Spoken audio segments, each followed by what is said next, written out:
Vivimos en un mundo en constante cambio que usted merece entender, porque es imposible interpretar la realidad que vivimos sin conocer cada uno de sus colores. Porque muchos son los tonos de la actualidad. Presentamos Matices. Una producción de Noticias Monumental.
La radio de Costa Rica, ¿qué tal? Muy buenas tardes, bienvenidos a Matices, yo soy Randall Rivera y les agradezco muchísimo que nos acompañen hoy en el programa en horario habitual por dicha de 2 a 3 de la tarde a través de todas las plataformas en las que se transmite Matices. Estamos en radio 93.5 FM, por supuesto Monumental, estamos en el Facebook en vivo de Noticia Monumental.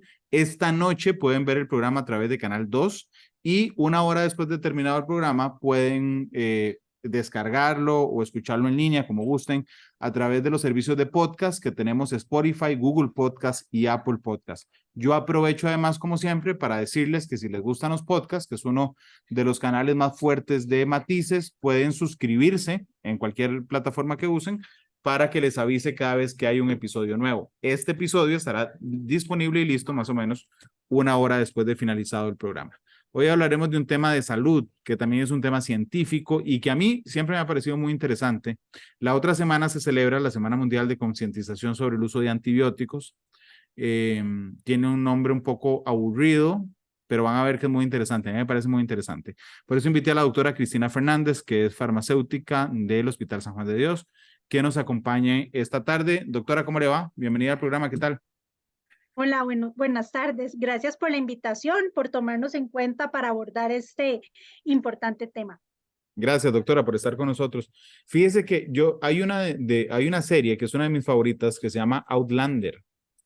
En Outlander, no sé si ha oído hablar de ella alguna vez, es una señora que es especialista en salud, es doctora, trabaja en el siglo XXI normalmente, ¿ok? Y descubre la forma en la cual se devuelve en el tiempo y vive su vida a finales del siglo XVI y principios del siglo XVII en las guerras en Escocia y Gales y también en la guerra de independencia de Estados Unidos. Entonces, ella intenta atender a la gente que se enferma por un montón de cosas con los métodos que hay en ese momento en el mundo.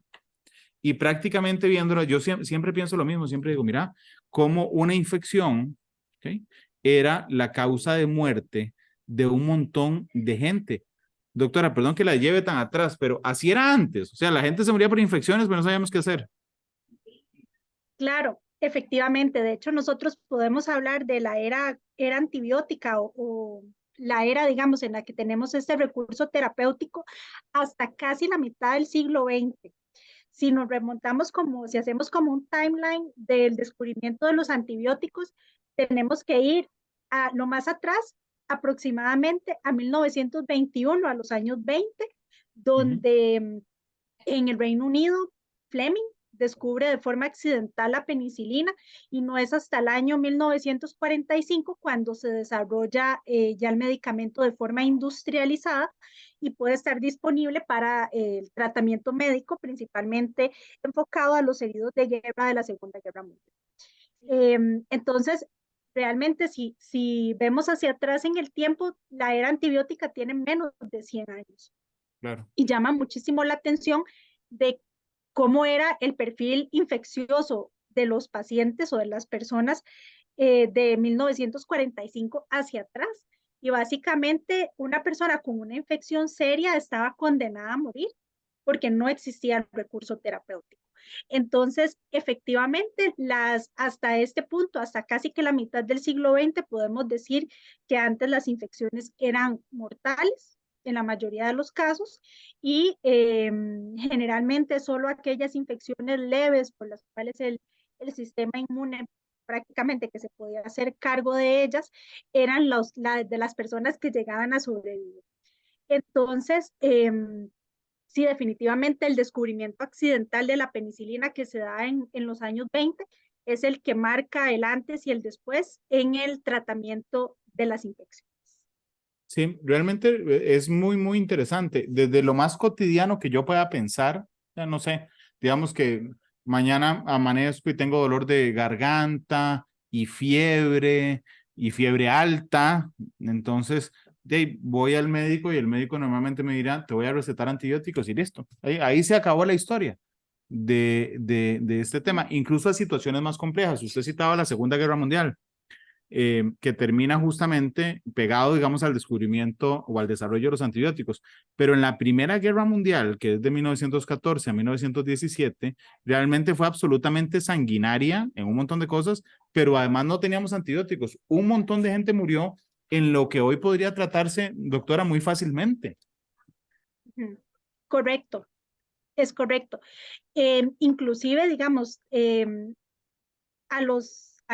esta década de los años 40 se empieza a utilizar el antibiótico de forma prácticamente experimental con pocos pacientes antes de llegar a ser industrializada. Y si recordamos o si nos vamos todavía más atrás en el tiempo, podemos pensar en las epidemias de la Edad Media como la peste negra o inclusive en los 1800, en los cuales el cólera fue uno de los protagonistas en las epidemias más reconocidas en la historia de la humanidad. Entonces, el hecho de tener una herramienta farmacológica como son los antibióticos definitivamente ha marcado la evolución de la humanidad en términos de supervivencia, haciendo frente a patógenos que realmente fueron bastante agresivos en otros momentos de la historia. Doctora, no pretendo ni mucho menos que sea experta en historia médica, pero usted sabe con su experiencia, porque esa es otra duda que siempre he tenido. Antes de que se desarrollaran los antibióticos y se descubriera por error la penicilina, la comunidad científica sí sabía por lo menos qué era lo que pasaba, solo que no podíamos tratar. O sea, sabía que había un organismo que generaba, digamos, una infección. No sabíamos cómo tratarla, pero sí teníamos conocimiento de qué era lo que pasaba en el cuerpo. Claro, había muchas hipótesis, inclusive también si nos vamos muchísimo más atrás, por ejemplo, con Jenner, Edward Jenner, que es el padre de las vacunas, ¿verdad? Él sospechaba que algunos procesos infecciosos que él veía tanto en la naturaleza como en las personas eran debidas a un organismo extraño, ¿verdad? O la presencia de un microorganismo o algo que hacía o que producía la infección. Entonces, de que a partir de inóculos de esas mismas porciones, de esos mismos microorganismos, el ser humano y los animales podrían desarrollar inmunidad para tratar una infección en el futuro. Entonces, ya desde muy atrás ya se tenían diferentes hipótesis, ¿verdad? Los científicos o pensadores en su momento, ellos ya habían formulado o habían observado en la naturaleza que efectivamente estos procesos infecciosos tenían que tener un origen producto de un microorganismo, un ser vivo extraño al ser humano. Qué historia más interesante realmente. Y disculpa que le haga una pregunta tan básica, pero podría contarnos en la forma más sencilla que se le ocurra, ¿ok? ¿Qué es una infección? Claro, una infección básicamente es cuando un microorganismo, ya sea un parásito, una bacteria, un hongo, un virus, ¿verdad? Coloniza a un huésped y de forma desfavorable, ¿verdad? Llega y digamos que invade su medio o su sistema y a partir de eso, entonces va deteriorando la salud en diferentes parámetros para producir una enfermedad. Entonces, en términos como muy coloquiales, así tal vez podríamos decir que es una infección. Entonces, cuando un microorganismo extraño, ¿verdad? Llega al huésped, llega ya sea al animal o al ser humano, y a raíz de este suceso hay un problema de salud identificado. ¿Y cómo responde el cuerpo? Digamos, ¿qué hace Ajá, el cuerpo? Porque yo sí, entiendo que, digamos, que a uno le suba la temperatura, es una claro, respuesta corporal, que se exacto. inflame es una respuesta corporal. ¿Cómo reacciona el cuerpo? Claro, entonces a partir de este suceso, a partir de este evento, el, se activa el sistema inmunológico, el sistema de defensas, entonces activa una serie de señales que le dice al organismo que hay otro microorganismo, hay un agente extraño que hay que eliminar. Entonces, de diferentes maneras, va a buscar todos los mecanismos posibles para defenderse contra ese extraño y eliminarlo del cuerpo. Entonces, el sistema inmunológico siempre va a buscar como primera opción eliminarlo del cuerpo. Y la inflamación y bueno, vayamos por partes, ¿ok? La Sí, temperatura, ¿qué es lo que hace? O sea, por qué me da fiebre? claro, exacto. Bueno, digamos, es igual, son diferentes signos o diferentes manifestaciones que va a tener el sistema inmunológico para defenderse contra los microorganismos, ya sea por, por temperatura o hacer que vengan células blancas a comerse literalmente ese microorganismo, entre otros. Doctor, un día de estos, mi hijo menor tiene 13 años, tenía mucho dolor de garganta y fiebre, lo llevé al médico. Y entonces el médico me dijo, bueno, yo le decía, ¿le va a mandar antibiótico? ¿Verdad? Me dijo, no, es viral. ¿Ok? Ujú. ¿Cuál es la diferencia? Digamos, porque cuando le pregunté qué era una Ujú, infección, usted me dio ciertos organismos que pueden producir enfermedad. ujú, Me habló de bacterias, me habló de virus, me ujú. habló de hongos. Sí. ¿Cuál es la diferencia entre el proceso infeccioso que Ujú. generen? Bueno, eso es competencia 100% de los médicos, ¿verdad? Yo, en mi caso, yo soy farmacéutica, mi expertise va por otro lado. Entonces, en realidad, el médico lo que hace es evaluar justamente todas esas manifestaciones que tenga el paciente y con base en la historia clínica o ha visitado una región geográfica en concreto, dependiendo de la estacionalidad en la que estemos. Entonces eso va a tener una serie de parámetros en los cuales y por supuesto en las manifestaciones clínicas del paciente, y con base en eso hará la evaluación y determinará según su formación, ¿verdad? Que son expertos en diagnósticos, ellos determinarán si se trata de un fenómeno producido por virus o si ya es una infección por bacterias o hongos. Entonces, esto es 100% competencia del médico. Claro, lo entiendo, pero digamos, no en el caso particular, sino en términos Sí, en generales. general. ¿Y qué? Sí, Sí, eso igual, claro, eso se lo digo 100% que esos, solo un médico, digamos, haciendo el examen físico, viendo los exámenes de laboratorio, podría hacer digamos, ese ese diagnóstico. diagnóstico está bien, pero Correcto. digamos, más allá del Ujú, diagnóstico, si fuera un examen y yo le ujú. pregunto, porque entiendo, incluso en la forma en que lo dice, que es más grave o más agresiva una infección bacteriana que una infección No viral. necesariamente, no necesariamente. Entonces, explíqueme Eh, eso como si fuera un examen, no con el diagnóstico. Digo, entiendo que el claro, médico es el que da el diagnóstico, pero ¿cuáles son las diferencias en una infección viral, en una infección bacteriana o una infección por hongos? claro. Entonces, aquí lo que tendrían que ver es qué tipo, por ejemplo, de glóbulos blancos aumentan, eh, el lugar que duele o el lugar que manifesta. Bueno, espero que ya casi regrese la conexión de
Regresamos a Matices. Gracias por estar con nosotros. Tuvimos un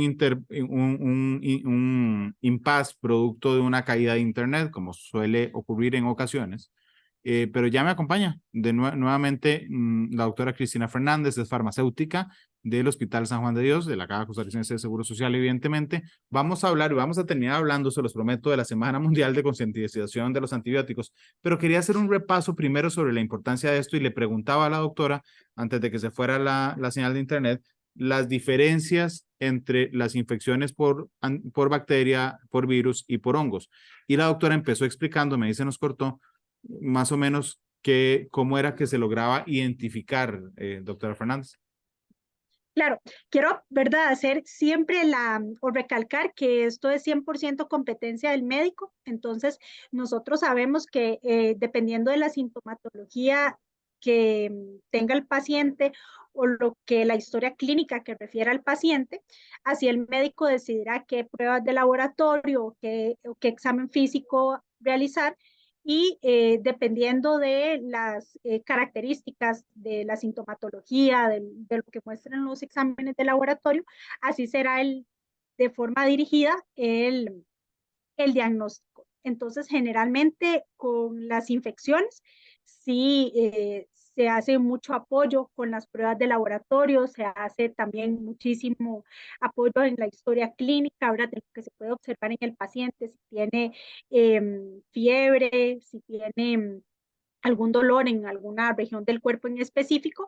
Entonces, con base a todos estos elementos, el médico con su expertise decidirá si se trata de un cuadro viral o de una infección bacteriana o por hongos, si requiere ya un cultivo específico en el laboratorio clínico y en base a todos estos elementos diagnósticos que ellos conocen, deciden establecer el tratamiento. Entonces, el tratamiento será dirigido para el microorganismo que se sospecha en primera instancia está causando el cuadro infeccioso. Doctora, como cultura general en medicina, ¿okay? Creo que ustedes le llaman el cuadro clínico. ¿Okay? Lo Los que yo puedo, médicos. sí, los médicos, lo que yo puedo notar como paciente, como usuario, ¿verdad? Y por eso le conté la historia de mi hijo, por decir, porque en la lectura de todos los que no somos médicos, ¿verdad? Uno dice, no, esto tiene que ser una infección porque tengo temperaturas altísimas, ¿verdad? Uno dice eso.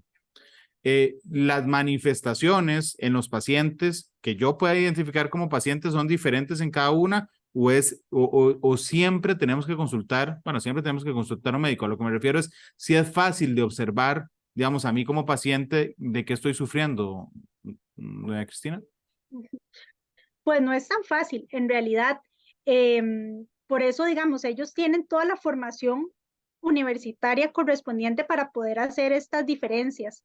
Ellos conocen, digamos, todo como la interpretación de los laboratorios clínicos y poder correlacionar lo que ven en el laboratorio con lo que ven en el paciente o lo que refiere sentir.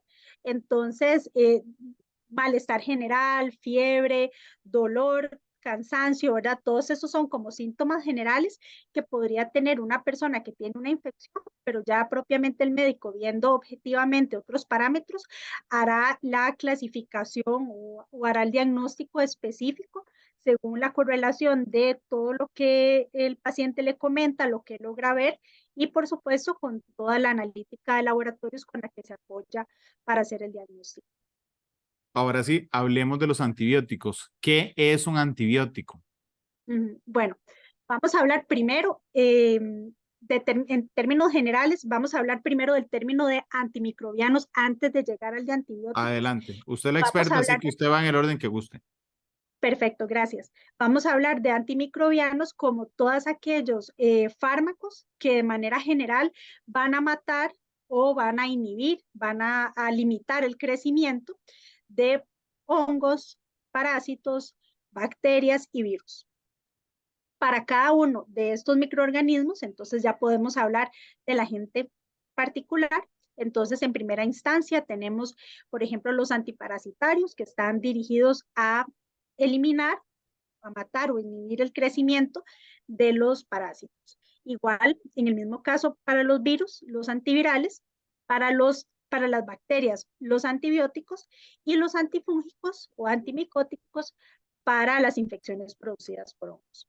Entonces, por ejemplo, cuando se habla de la Semana Mundial de Concientización del Uso de Antimicrobianos, hablamos en general de los antimicrobianos como una gran familia en la cual los antibióticos están incluidos en esa gran denominación que hablamos como antimicrobianos. Entonces, en esta entrevista, en algunos momentos utilizaré el término antimicrobianos para referirnos a todos los agentes que se utilizan para combatir los microorganismos que producen infección. Y si tenemos que hablar de un caso bacteriano o antifúngico en específico, entonces utilizaremos el término específico. Doctora, perdón que haga profundizar más, ahí sí, en una competencia completamente suya, ¿ok? Vamos a ver, el arma, por decirlo de alguna forma más común, el arma o la pistola, digamos, que tienen los antibióticos, los antifúngicos y los antivirales, ¿qué son? O sea, no sé, es ADN se me ocurre, digo, esto es un batazo, es ADN del patógeno que lo afecta, no sé, una sustancia que lo mata. Creo que usted le llama la sustancia activa ¿qué es lo que hace que sirvan?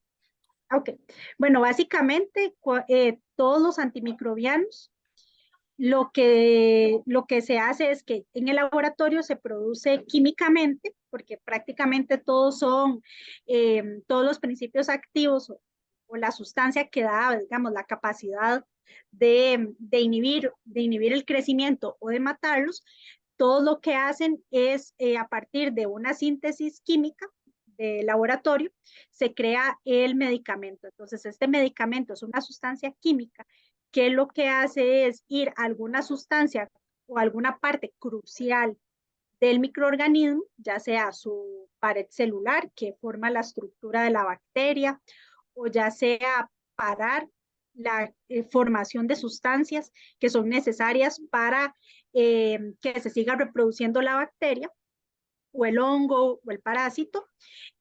Lo que va a hacer esa sustancia química es ir a esos puntos esenciales del ciclo de vida de estos microorganismos y cortar ahí la reproducción o la generación de una nueva especie, un nuevo Como una nueva microorganismo. bacteria, digamos, por ejemplo, que su Correcto, reproducción es exacto, asexual, exacto, entonces le corta. correcto. Exacto, ya no se puede reproducir más, o lo que va a hacer es que la sustancia le va a abrir un canal, un poro, entonces ya no va a ser Dijiste. estable. Ajá, y entonces al no ser estable no puede seguir creciendo, no se puede reproducir, o por ejemplo, ya sea que saque nutrientes del microorganismo, y al sacar los nutrientes de ese microorganismo, entonces él no puede seguir reproduciéndose, entonces eso va a limitar su crecimiento y por ende a los días se va a ver una mejoría en el cuadro clínico del paciente por acción de ese antibiótico o ese antimicrobiano, esa sustancia química que está haciendo que el microorganismo pierda fuerza, pierda competencia para seguir creciendo, colonizando otros tejidos, otras regiones del cuerpo. Voy a usar un término súper poco científico, pero estos bichitos, ¿cuánto duran? O sea, como para entender la lógica de que si yo evito que se reproduzcan, los que están ahí se van a morir y ya no va a haber más en algunos casos. ¿Cuánto duran en el cuerpo?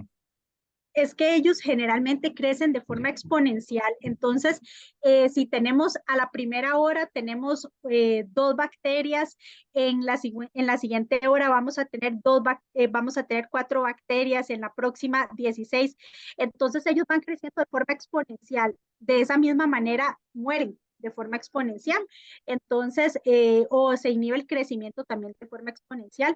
Entonces, va a depender, por ejemplo, en bacterias, es tal vez más rápido que en una infección por hongos, que los hongos tal vez pueden reproducirse o crecer en cuestión de semanas.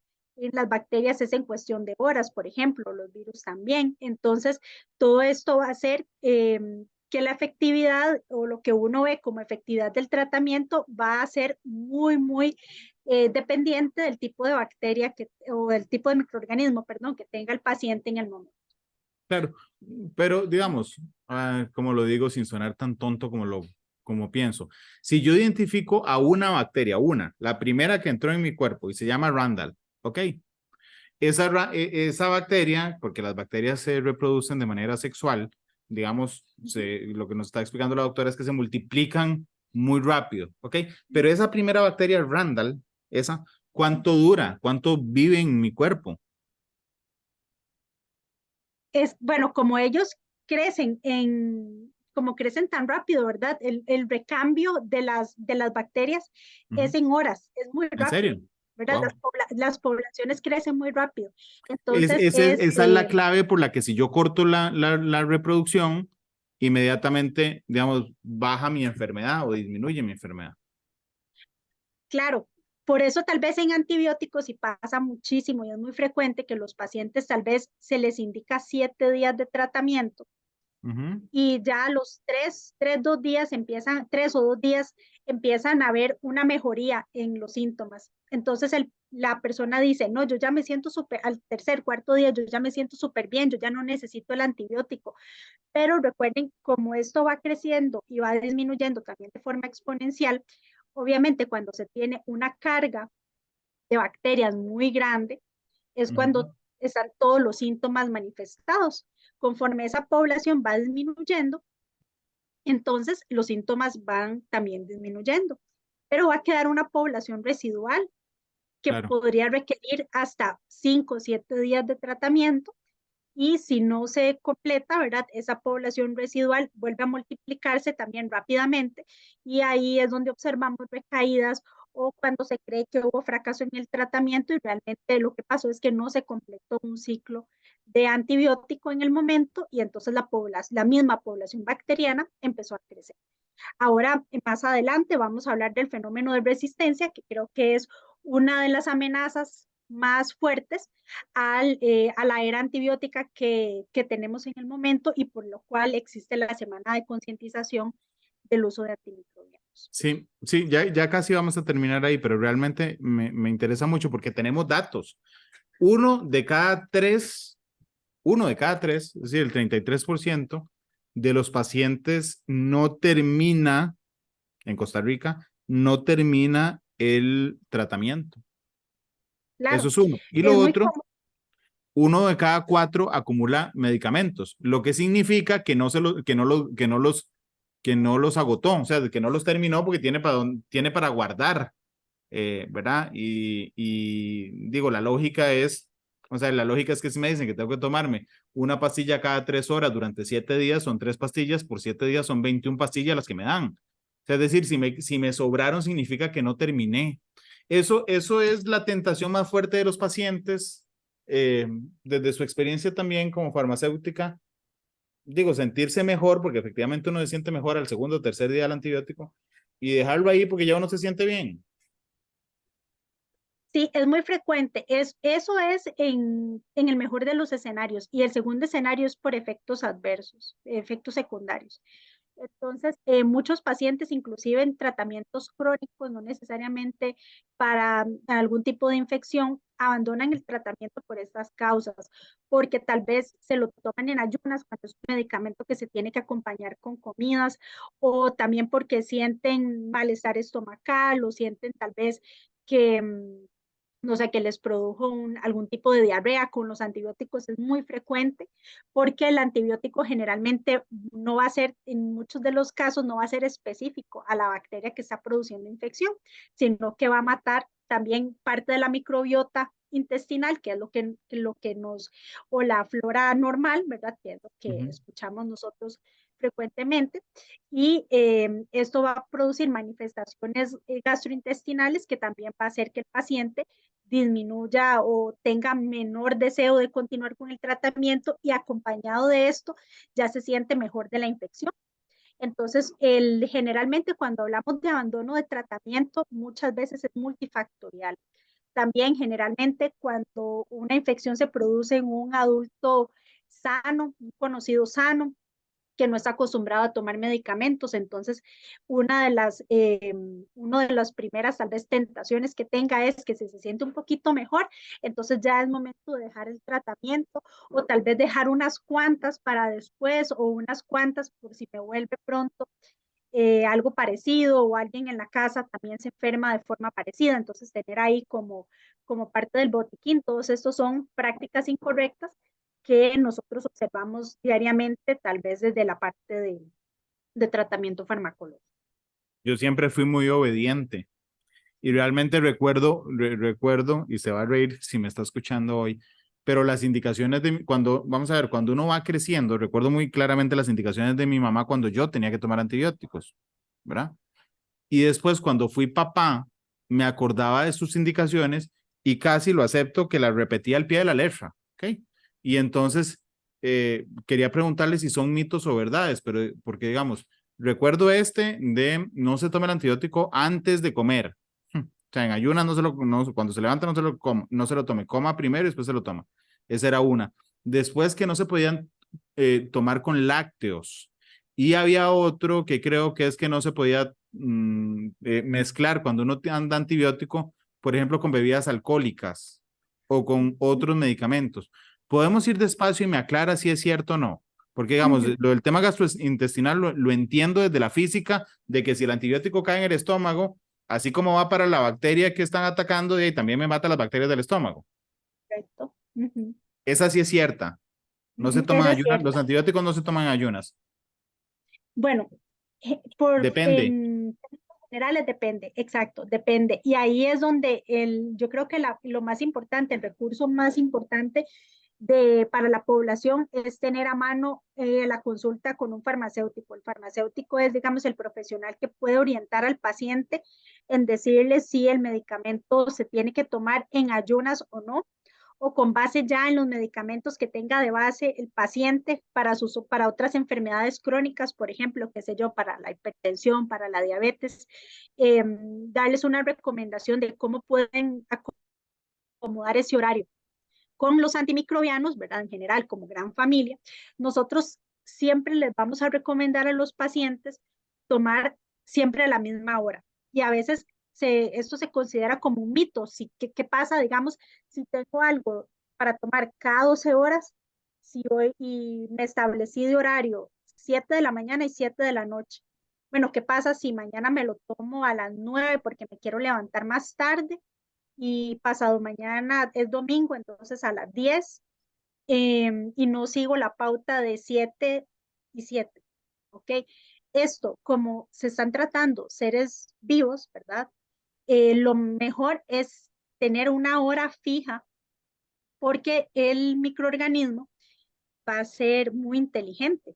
Entonces, ellos saben que si disminuye la concentración del medicamento en la sangre en esos momentos, es el momento de colonizar. Pero al garantizarnos que todos los días del ciclo de tratamiento se está tomando a la misma hora, entonces esto hará que los niveles de medicamento en la sangre, en el cuerpo, sean constantes. Entonces no hay oportunidad, no hay ninguna ventana para que el microorganismo crezca de forma deliberada en esas 3, 4 horas, ¿verdad? Y luego tener o no observar el efecto del antibiótico, del tratamiento que se esté tomando por esto. Entonces, no es un mito siempre cuando en una etiqueta de un etiquetado de un antibiótico o un antifúngico, ¿verdad? Nosotros siempre les vamos a pedir a los pacientes que lo tomen a la misma hora.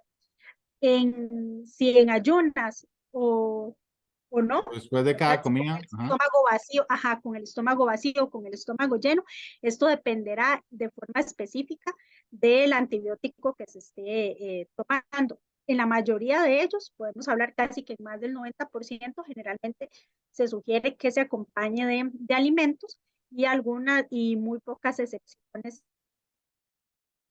se en ayunas. Entonces, esto va a depender por ciento del tipo de medicamento que tenga el paciente. Ahora, otro de los mitos, perdón, si me repasa cuáles eran otras de los mitos que Los quería conocer. lácteos, los lácteos, es que Ujú. incluso en algunas Sí, etiquetas dicen no tomar con lácteos. sí, exacto. Hay algunos tipos de antibióticos que forman como un complejo con los lácteos y entonces este complejo hace como que el antibiótico no se absorba. Entonces, como son algunas familias de antibióticos, se da una recomendación general que no se tome con lácteos. Entonces, creo que lo más saludable en términos generales es que no, que se siga la recomendación. Ahora bien, esto no quiere decir que el paciente del todo no pueda tomar lácteos durante todo el tratamiento. Lo ideal es que no acompañe la toma del medicamento con el lácteo. O sea, como que no se lo vaya a tomar con un vaso de leche, pero perfectamente en algún otro momento del día o unas horas después podría podría consumir lácteos. Sin embargo, digamos, igual esta también es una recomendación que podrían seguir o consultar específicamente en las farmacias porque no todas las familias de antibióticos tienen este fenómeno de producir ese complejo con el calcio y no absorberse. Pero en términos generales es como al momento de la toma. Y el tercer mito o no mito, las bebidas alcohólicas. No, creo que todos conocemos a alguien que dice, no puedo tomar porque ando antibiótico. Correcto. Con las bebidas alcohólicas hay diferentes justificaciones y una de ellas principalmente es porque casi todos los antibióticos se van a o van a pasar por el hígado de forma general y eso también pasa casi que con todos los medicamentos, pasan por el hígado para poder seguir funcionando o para eliminarse. Entonces, el alcohol es una sustancia que sí o sí también va a pasar por el hígado para seguirse metabolizando, para eliminarse finalmente del cuerpo. Entonces, lo que pasa es que compiten. Ellos compiten por el hígado, compiten por su lugar en el hígado. Entonces, podríamos tener fenómenos en los cuales se produce una competencia, ya sea que aumente los niveles de medicamento o que disminuyan los niveles de medicamento produciendo una falla terapéutica. Si aumentan los niveles, la pregunta o la que la gente pensaría es, bueno, ¿tendría más efecto farmacológico? La respuesta es no, o no siempre, o generalmente no. Lo que va a tener es más efectos secundarios. Entonces, por eso definitivamente la toma de antibiótico con alcohol está contraindicada durante todo el ciclo del tratamiento. Doctora, me acordé de un mito más. Nos lo pusieron, además lo mencionaron en Facebook hace un rato. El sol. Uno Sí, puede asolearse cuando toma antibiótico. ¿Y qué tiene que ver? ok. Hay familias de antibióticos también que producen un poquito de un fenómeno que se llama fotosensibilidad. Entonces, algunos medicamentos que se utilizan como por ejemplo para tratar el acné o que se utilizan también para tratar la malaria, que es una enfermedad producida por un parásito, lo que produce es esta fotosensibilidad, entonces las personas se van a ver más rojas si se exponen a la luz del sol y podría manchar la piel. Entonces, también es una recomendación que se da de forma general con los antibióticos de no exposición a la luz solar, pero es por esto mismo, porque hay familias de antibióticos que sí producen la fotosensibilidad y podrían producir enrojecimiento o manchas en la piel. Doña Cristina, permítame ir a la pausa comercial, la última. Nos quedan 5 minutos, 6 minutos de programa para hablar de resistencia a los antibióticos y para que doña Cristina escoja la canción de cierre hoy en Matices. Vamos a la pausa. Gracias por estar con nosotros. Ya volvemos.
La radio de Costa Rica, gracias por estar con nosotros. Estamos hablando de que la próxima semana será la Semana Mundial de Concientización sobre el uso de antibióticos. Me acompaña la farmacéutica de la Caja en el Hospital San Juan de Dios, Cristina Fernández. Le quería preguntar sobre la resistencia. Yo entiendo por eso, y por favor me corrige si no es así, que estos bichitos, ¿verdad? Que ustedes llaman patógenos, estos bichitos son particularmente inteligentes. O sea, es decir, cuando yo le doy el mismo medicamento siempre, siempre, siempre, no al que tengo en mi cuerpo, sino ahí el que anda en el aire, ¿ok? De ahí aprende a cómo sobrevivir a ese medicamento en particular y eso se llama resistencia, doña Cristina. Correcto. Bueno, en realidad la resistencia es un fenómeno o es un fenómeno evolutivo. Y yo creo que parte de la teoría de evolución de las especies va encaminado, o una de las características que tienen estos microorganismos de presentar resistencia a los antimicrobianos es porque ellos buscan perpetuar la especie, evolucionar. Entonces digamos que una característica que ellos van a tener siempre, independientemente de si se usa mucho o poco antibiótico, ellos siempre van a tratar de sobrevivir en un ambiente adverso. Entonces van a buscar herramientas dentro de su metabolismo que les permita superar estas barreras de agresión para poder continuar sobreviviendo. Entonces, la resistencia, básicamente hablamos de resistencia cuando alguno de los tratamientos que utilizábamos anteriormente para un tipo de infección o en un paciente dado ya no tienen el mismo resultado, o ya uno no observa una mejoría en el paciente, no ve un éxito terapéutico que se esté produciendo por el uso del medicamento, y entonces decimos que el microorganismo es resistente a ese agente farmacológico específico.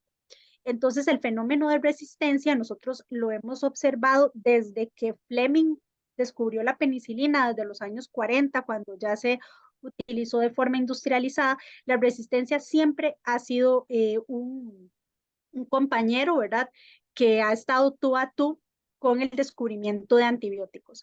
Entonces, siempre es un fenómeno que vamos a observar durante toda la historia, y la idea más bien, y la idea también de la semana de concientización del uso de antimicrobianos es qué herramientas podemos tomar para minimizar ese fenómeno de resistencia.